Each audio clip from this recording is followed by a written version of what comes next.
Hi, welcome to my video on the derivative of the square root function, and we're going to do the derivative by the definition of a derivative, because there is another way to do it, but we'll do that in the next video. Find the derivative of f of x equals the square root of x by the definition of a derivative. Well, what we have to do first is let's express f of x in terms of a power. So the square root of x, that's a 1. Square root is understood to be a 2, not written in, so it's x to the 1/2.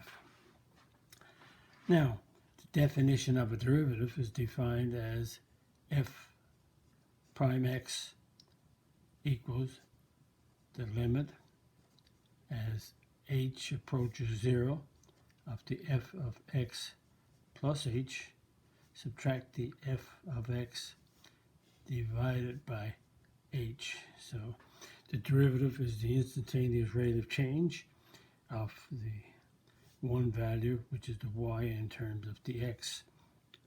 So the derivative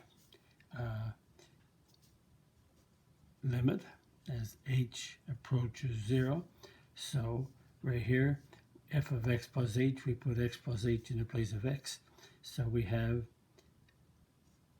x plus h to the 1/2 minus the f of x, which is x to the 1/2, divided by h. And let's continue to simplify this.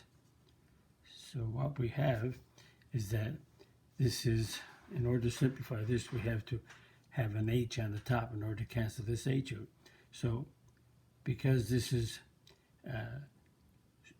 a root, we can multiply it by its conjugate. So it's x plus h to the 1/2 add x to the 1/2. So let's multiply the numerator and denominator by the conjugate. That's a plus. So notice this is square root of x plus h is the square root of x. So the conjugate, that's a minus, I need a plus, and I do the top and the bottom by the same expression to keep it balanced. So what we have is, this is a root, so when we multiply x plus h to the 1/2 by x plus h to the 1/2, we have the same base, so it's x plus h, and a 1/2, when we multiply exponential same base, we add the exponents, so a 1/2 plus a 1/2 is a 1. And we got a minus, so negative times a positive is negative.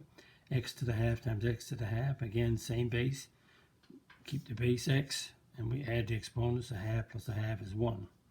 And we write down this expression, h times this expression, so x plus h to the 1/2 plus x to the 1/2. And as you can see here, the x's cancel out. That gives us a 0.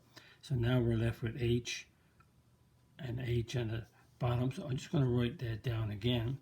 Not that I have to, but just to make sure.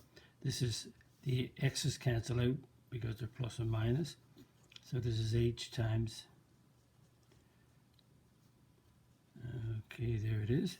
So as a result of adding these up and getting a 0, now the h is on top and bottom as a common factor, so we cancel them out. And we get the limit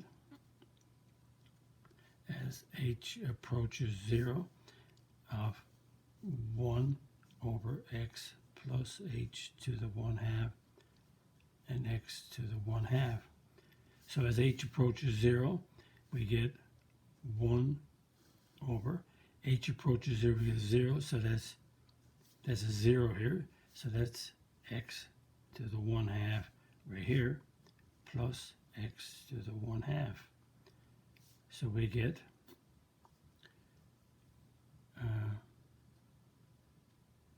x to the 1/2, so that gives us 1. And when we add these, we get 2x to the 1/2. And that's 1 over 2. X to the 1/2 is the square root of x. So the derivative of the root of x is 1 over 2 times root x. Now, You can also simplify that if you wanted to by multiplying the numerator and the denominator by root x. So that gives us root x in the numerator and 2x in the bottom. Root x times root x is x. So we can leave it like this, or we can leave it as root x over 2x. So that's how we find the derivative of the root x using definition of derivative. And the definition of a derivative is this expression here. So that brings us to the end of this video. And again, if you like my video, click the like button, click the subscribe button, visit my math website, www.mathfullyexplained.com, to find more information about me, my videos, and the content. And that's the content is on my YouTube channel called Math Fully Explained, just one word. Thank you for viewing my video. Hope the video helped you. Bye-bye.